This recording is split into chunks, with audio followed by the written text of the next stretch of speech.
Hola, ¿qué tal? Bienvenidos a Lo Profundo. Mi nombre es Alex Morales. Bienvenidos otra vez a los que nos han seguido ya por 7 años. El 10 de octubre cumplimos 7 años y estoy muy contenta por eso. Y si esta es la primera vez que te unes a nosotros, bienvenido. En este espacio compartimos estudios sobre libros de la Biblia.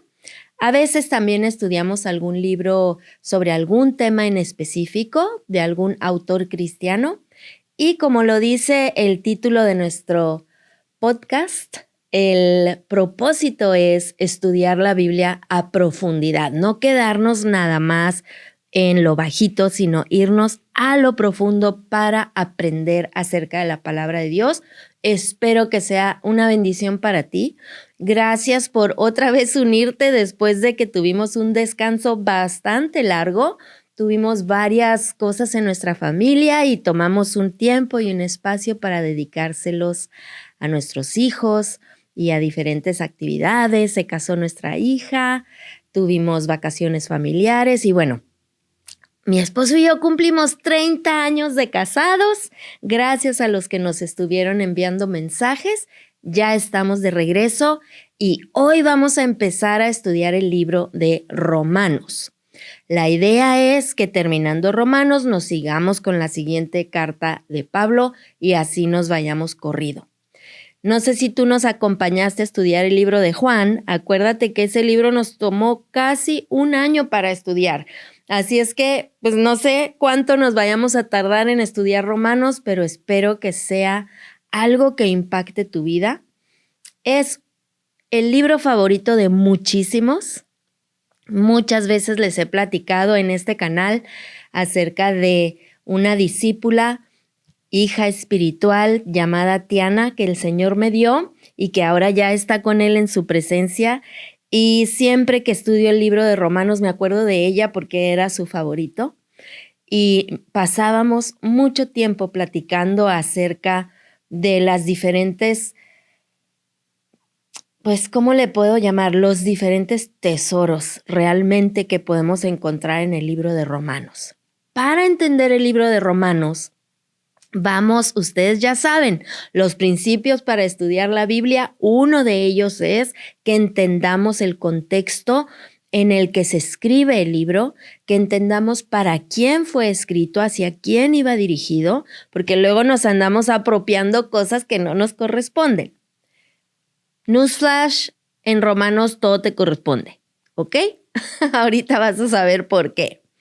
Entonces vamos a hablar hoy, para introducir este libro, acerca del contexto histórico, de lo que estaba sucediendo en aquel entonces, quién escribió el libro, para qué lo escribió. Y ya en nuestra siguiente lección vamos a hablar acerca del primer capítulo del libro de Romanos.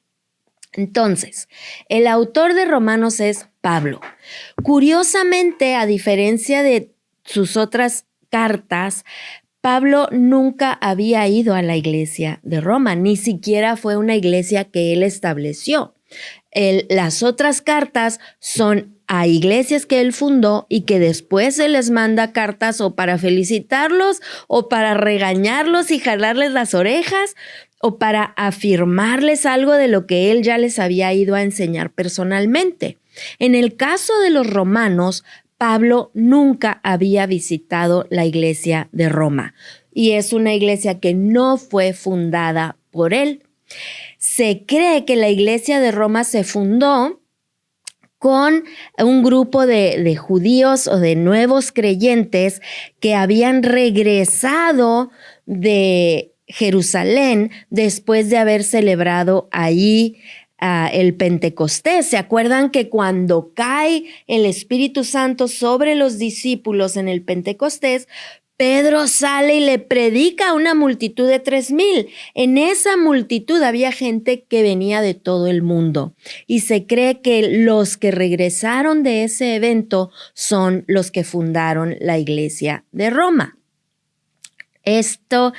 Se escribió esta carta entre el año 56 y 58 después de Cristo. La escribió desde Corinto y fue escrita para toda la iglesia de Roma. Algo muy importante es que la iglesia de Roma estaba compuesta tanto por judíos que se habían convertido al cristianismo como gentiles. Entonces, usted se va a dar cuenta, o como vimos en el libro de Juan, que decíamos, este libro fue escrito para los judíos, aquí fue escrito tanto para judíos como gentiles. Y realmente el propósito de Pablo para escribir esta carta era prepararlos, porque él iba a venir a verlos, quería venir a verlos y quería prepararlos y que fuera por delante de él ya el mensaje del evangelio, que ellos ya hubiesen leído el mensaje del evangelio antes de que Pablo llegara. ¿Por qué? Porque cuando Pablo se va a dirigir hacia allá, le advierten y le dicen que probablemente, ¿verdad?, ahí ya lo aprendan y pueda él perder la vida. Y entonces no sabe, no tiene la certeza si va a alcanzar a llegar a Roma o no, ¿ok? Y entonces es como... Hay un autor, un pastor cristiano que me encanta. Su nombre es Erwin Raphael McManus. Si usted es súper valiente, busque sus libros y léalos. Escuche su podcast como pueda.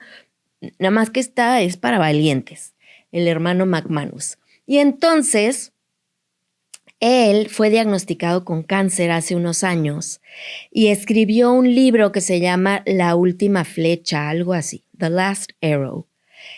Y él sentía, su hijo le dice, papá, es que si no sales de esta, siento que hay muchísimas cosas que aún me falta que me enseñes y que no me has dicho. Y entonces su papá, de las pláticas que tuvo con su hijo al enfrentar la realidad del cáncer, escribe este libro que se llama La Última Flecha. Entonces, hágase usted de cuenta que esta era lo que motivaba a Pablo, que decía, mejor se los escribo todo lo que necesito decirles, lo que necesito que ellos tengan súper claro y súper bien afianzado, por si acaso no llego a Roma, si no la hago vivo. Entre que ya le habían advertido que su fin estaba cerca y entre que eran viajes, no era sencillo, no es como ahora, ¿no? Que es mucho más fácil viajar de un lugar a otro. Los viajes para ir desde Corinto, donde él estaba, y llegar hasta Italia para ir a Roma eran viajes complicados y peligrosos.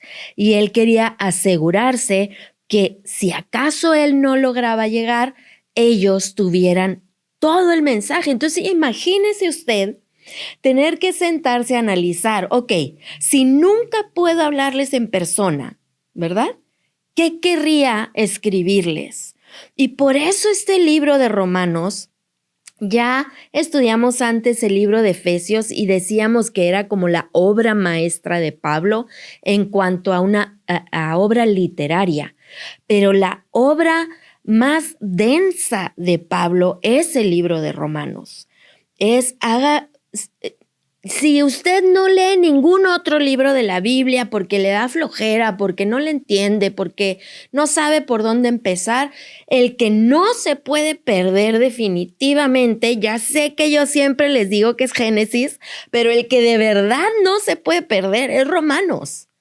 Porque Romanos desmenuza el evangelio de una manera, ya lo vamos a ir descubriendo, que es como sentarse a comer un banquete, no sé de cuántos tiempos. Tengo una hermana que cocina riquísimo e ir a su casa es llegar y hay aperitivo, primer tiempo, segundo tiempo, tercer tiempo, cuarto.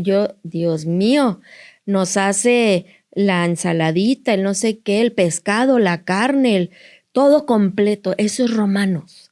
Es todo el banquete completo sin que le falte nada, porque Pablo tenía esa inquietud y esa encomienda de ir a verlos en persona Y al mismo tiempo tenía que enfrentar la realidad de que probablemente no podría verlos en persona y necesitaba enviarles algo que estuviera completo. Que él sintiera la paz de decir, si no llego, mi carta sí llega y entonces van a tener el mensaje completo. ¿Qué es lo que estaba sucediendo en Roma en ese entonces? Fíjense que había habido, en el año 49, el emperador Claudio expulsó a todos los judíos, cristianos y no cristianos. Tiene que entender algo muy importante, es que aquí cuando ellos hablaban que saquen a los judíos, el gobierno no hacía una diferencia entre los judíos que ya eran creyentes y los que no eran creyentes. El punto es que Claudio ordena que todos los judíos salgan, y fíjese, le voy a leer cómo le llamaron a esta expulsión. La expulsión por los pleitos que se instigaban por Crestus, que creen los teólogos y los estudiosos que fue una falta de ortografía, que era Cristos, no Crestos, ¿sí? Y que eran tantos los pleitos. Usted sabe que los judíos que seguían los fariseos, los sacerdotes y los judíos muy religiosos, apegados a la Torá, les echaban mucho pleito a los judíos que se convertían. Y eran tal las revueltas y los pleitos que el emperador Claudio mejor decide expulsarlos. Y cuando él muere, en el año 54, estos judíos que se habían ido regresan a Roma y se encuentran con una iglesia de Roma, de los romanos, pero ahora conformada principalmente por gentiles que se habían convertido. Y entonces ahora haga de cuenta que llegan los judíos cristianos y se topan con que ahora la iglesia más grande es de cristianos gentiles, y esto empieza a causar también problemas. Y si algo le gustaba a Pablo, si usted lee las cartas de Pablo, si algo le gustaba a Pablo era entrometerse en los problemas de la iglesia para resolverlos y decirles, a ver, pórtense bien, pongan atención, enfóquense, se me están yendo por las tortas. ¿Quién los fascinó? ¿Quién los convenció? Vamos a regresarnos al camino correcto. Y me encanta Pablo porque él nunca había ido a Roma. No es una iglesia que él fundó. Sin embargo, él tenía tan claro, fíjese cómo introduce su carta, dice Pablo, siervo de Jesucristo, que aquí la palabra siervo realmente debería de ser, si la traducimos fielmente del griego al español, debería de ser esclavo de Jesucristo, llamado a ser apóstol. La palabra apóstol en griego significa enviado. ¿Okay? Yo sé que ahora, cuando usted piensa en el apóstol tal y en el apóstol tal, usted piensa en alguien que es una superautoridad de la iglesia y que tiene un rango, un cargo, no sé. De repente esos títulos los utilizamos no de la manera, no estoy diciendo que están mal, pero no es, ya dije pero, y ustedes saben que el pero para mí es una palabra súper fuerte, los usamos mal. Así no es como era en la Escritura. En la Escritura, en la palabra de Dios, la palabra apóstol quiere decir enviado. Y era una palabra que los romanos reconocerían perfectamente porque el Imperio Romano tenía apóstoles. Y el propósito de los apóstoles en el Imperio Romano era enviarlos para esparcir la cultura del Imperio Romano. Entonces el romano que escucha y dice, Pablo apóstol de Jesucristo, Es un enviado de Jesucristo que tiene la responsabilidad de establecer y de esparcir la cultura del reino de Jesucristo. No es un enviado del César, es un enviado de Jesucristo y es un siervo, un esclavo de Jesucristo. ¿Para qué? Para el evangelio de Dios. Entonces, Pablo tenía muy claro que su llamado, que su propósito era esparcir la cultura del reino. Y aunque él no había ido personalmente a Roma, a la iglesia de Roma, ni había sido él el que había fundado esas congregaciones, bueno, no eran congregaciones ahí, se reunían en casas, y aunque él no había sido el que había establecido la iglesia de Roma, sí era el enviado, el encargado de parte de Jesucristo para establecer la cultura del reino. Y entonces él observa, se entera de que en Roma están sucediendo cosas en la iglesia que no van con la cultura del reino y para pronto les escribe una carta para remediar el asunto. Para terminar la clase de hoy, el episodio de hoy, quiero darle unas palabras claves que son las palabras más utilizadas en la carta a los romanos y que es muy importante que las tengamos súper bien definidas de manera que cuando estemos leyendo y estudiando la carta nos quede muy claro a qué se refiere Pablo. La primera es ley, que en griego es la palabra nomos. Y habla acerca de la ley de Moisés. Y Pablo, en el contexto en el que la utiliza la palabra, es que no es nada más la ley de Moisés, porque él va a hablar de la ley de la carne, la ley del pecado, la ley de Dios, ¿sí? Es un principio que tiene y que ejerce un poder. Acuérdese, ley, un principio, ley, nomos, un principio que ejerce poder. La segunda palabra es pecado, que es la palabra amartia en griego, amartia, pecado. No solo son malas acciones, ¿sí? Sino también un poder que esclaviza a la humanidad. Va un poquito más allá porque no es nada más, ay, la regué, ¿sí? Sino que es algo que se apoderó de mí de manera que no pude no regarla. Sí, espero que me esté explicando bien en cuanto a lo que es pecado. Gracia, que en griego es charis, que la definición más básica es el favor inmerecido de Dios. Pero en el libro de los Romanos, aparte, en el libro de los Romanos, Pablo lo lleva a otro nivel más profundo, que es el poder activo de la vida de Dios en nosotros, ¿ok? El poder transformador de la vida de Dios en nosotros. Entonces no es nada más, ay, un regalo que Dios me dio que no me merezco. No, es el poder de Dios activo en mi vida que me transforma. Eso es la gracia. Fe, pistis, fíjese nomás qué feo se dice fe, pistis. Más que una creencia intelectual, la fe a la que se refiere Pablo es confianza, lealtad y una dependencia en la fidelidad de Dios. Mire, nuestra fe la podemos tener porque Dios se ha mostrado fiel y por eso usted y yo podemos tranquilamente creer. Entonces es algo más relacional que intelectual. Mi favorita, justicia, es la palabra dikaiosin, ¿ok? Y en muchas derivaciones, dikaiosune, dikaiosu, ¿ok? Que no es nada más la rectitud moral de Dios, sino es este estado, ¿sí?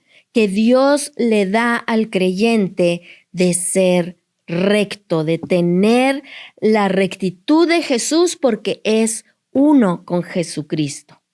La carne, sarx, se dice en griego, no es la carne física, sino la naturaleza humana, ¿ok?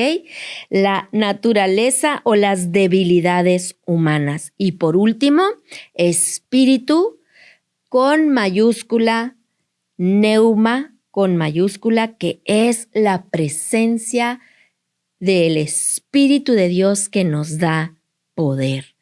Es lo contrario a la carne, ¿ok? La carne, las debilidades de la naturaleza humana, espíritu, el poder del Espíritu de Dios que nos llena, ¿sí? Aquello que nos da poder para vivir la vida de Cristo. Ahí le vamos a parar por hoy. La próxima clase vamos a empezar ya de lleno, pero repásese usted este glosario, acuérdese de este contexto. Y le decía yo al principio, a veces Pablo escribe a los judíos, a veces a los gentiles. Aquí nos está escribiendo a todos, porque la iglesia de Roma se había conformado ya de gentiles y de judíos. Aquí ningún creyente puede decir, no, esta carta no es para mí, o este mensaje no es para mí. ¿Se acuerda cuando hemos estudiado el Antiguo Testamento que yo les he dicho lo importante de dividir si le está hablando a los creyentes o a los no creyentes?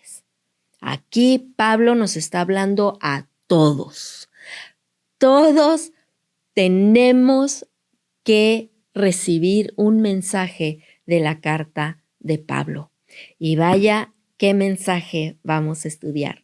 Espero que esta introducción, aunque yo sé que no fue así muy profunda ni algo que impacta tal vez al corazón, pero espero que sí te haya abierto un poquito el entendimiento y te deje esa base, esa preparación para lo que viene en nuestra siguiente lección.